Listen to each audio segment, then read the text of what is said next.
ரெண்டாவதாக நம்மளை ஏன் புதிதாக்குறாருன்னா, நம்முடைய விசுவாசமே வாழ்வாகும். வாழ்க்கையே விசுவாசமா மாறிடும். 1 கொரிந்தியர் 12ஆம் அதிகாரம் 9ஆம் வசனம். பரிசுத்த ஆவியின் வரத்தை பற்றி பார்க்கிறோம். அதுல ஒரு வரம் என்னன்னா, வேறொருவனுக்கு அந்த ஆவியினாலே விசுவாசமும், ஆவியினாலே விசுவாசம். உங்களுக்குள்ள ஆவியானவர் இருக்கிறாரா? சொல்லுங்க ஆமென். அப்ப ஆவியினால விசுவாசம் என்கிற வரத்தை கொடுக்கிறார். இப்ப ரோமர்ல நம்ம வாசிக்கும் பொழுது என்ன செய்யறோம்? நாம் அவர் மேல விசுவாசத்தை வெச்சோன்னு வாசிக்கிறோம். இப்ப ஆண்டவர் என்ன பண்றாரு? விசுவாசத்தை நமக்குள்ள வைக்கிறார். 2 விதமான விசுவாசத்தை பார்க்கிறோம். அதுதான் நம்ம ஆங்கிலத்துல சொல்லலாம் faith in God, faith of God.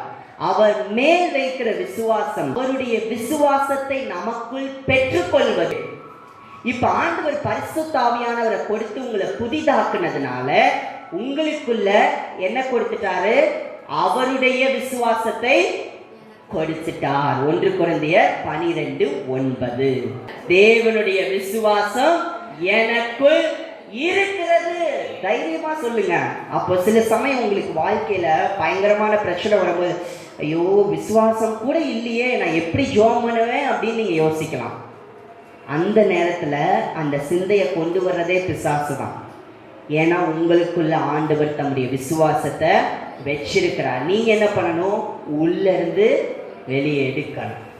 விசுவாசம் எனக்குள் இருக்கிறது, விசுவாசம் எனக்குள் இருக்கிறது, நான் சுகமாவேன். விசுவாசம் எனக்குள் இருக்கிறது, நான் பலனுள்ளவர். விசுவாசம் எனக்குள் இருக்கிறது, இந்த கடன் பிரச்சனை தீரும். விசுவாசம் எனக்குள் இருக்கிறது, லோன் அடைச்சு முடிப்பேன். விசுவாசம் எனக்குள் இருக்கிறது, இதை செய்து முடிப்பேன். விசுவாசம் எனக்குள் இருக்கிறது, இந்த பரீட்சையில என்னுடைய பிள்ளைங்களோ கண்டிப்பா பாஸ் பண்ணுவாங்க. விசுவாசம் எனக்குள் இருக்கிறது, வாழ்க்கையில நான் உயருவேன். விசுவாசம் எனக்குள் இருக்கிறது, எனக்கு எந்த தீங்கும் அணுகாத. விசுவாசம் எனக்குள் இருக்கிறது, நான் பாதுகாக்கப்படுவேன்.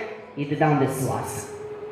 அவருடைய விசுவாசத்தை உங்களுக்குள்ள கொடுத்திருக்கிறார். faith of God. அவருடைய விசுவாசத்தை உங்களுக்குள்ள கொடுத்திருக்கிறார். ஹalleluya. 1 ராஜாக்கள் 18ல ஒரு சம்பவத்தை வாசிக்கிறோம். 41-46ல எலியா தீர்க்கதரிசி மழை வரும் ஆகாப்பை பார்த்து சொல்லிட்டார். அப்புறம் நீங்க வாசிக்கலாம். ஆகாப்ட சொல்லிட்டார், கொஞ்ச நேரத்துல மழை வரும்னு சொல்லிட்டார். என்ன தைரியம் தெரியுமா? ராஜாட்டே சொல்லிட்டார். சொல்லிட்டு இவர் என்ன பண்றாரு? கையளவு மேகம் வருது சொல்லிட்டு தைரியமா தன் அறையை கட்டி கொண்டு, அறைனா யூதர்கள்லாம் என்ன பண்ணுவாங்க, மேல ஒரு துணி போட்டிருப்பாங்க. அது சில நேரம் கலட்டி வச்சிருவாங்க. அப்புறம் போகும்பொழுது அதை எடுத்து மாட்டிக்கொள்வாங்க. அறையெல்லாம் கட்டி கொண்டு எல்லாம் ரெடியாகி என்ன பண்றாரு? ஓடுறார். ஆண்டவருடைய பலத்துல ஆகாபுடைய ரதம் சேர்றதுக்கு முன்னாடி எலியா தீர்க்கதரிசி போய் சேர்ந்துட்டாராம் மழை வர்றதுக்குள்ள. அதுதான் நீங்க ஆண்டவரோடு நடக்கும் பொழுது வருகிற விசுவாசம். ஹalleluya, ஹalleluya. விசுவாசிக்கிறவனுக்கு எல்லாம் கூடும், எல்லாம் கூடும். உங்களால எல்லாமே செய்ய முடியும். நீங்க விசுவாசிங்கன்னா போதும், நீங்க என்ன ஸ்டெப் வேணா வாழ்க்கையில எடுத்து வைக்கலாம். அதே போல அதே 18ஆம் அதிகாரத்துல எலியா தீர்க்கதரிசி இன்னொரு காரியம் பண்றாரு. விசுவாசத்துல வெட்டி மாடெல்லாம் வெட்டி வைங்க, பாகால் தீர்க்கதரிசி வராங்க, தண்ணியை ஊத்துங்க, நெருப்பு பிடிக்கட்டும்ங்கிறார்.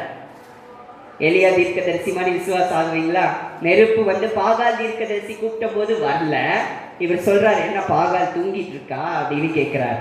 ஆனா எலியா தீர்க்கதரிசி கூப்பிட்ட பொழுதோ மேல இருந்து ஒரு தீ மாதிரி விழல, அக்கினி. யோசிச்சு பாருங்க, அது ஒரு பயங்கரமான அக்கினி தூணே இறங்கி இருக்கும்னு நான் விசுவாசிக்கிறேன். பட்சித்தது. ஹalleluya.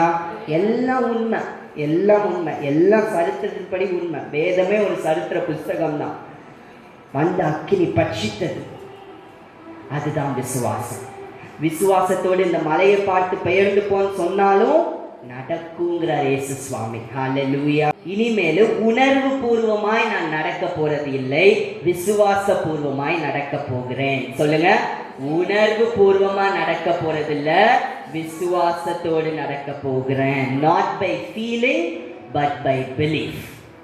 உணர்வினால் அல்ல, விசுவாசத்தில். ஹalleluya.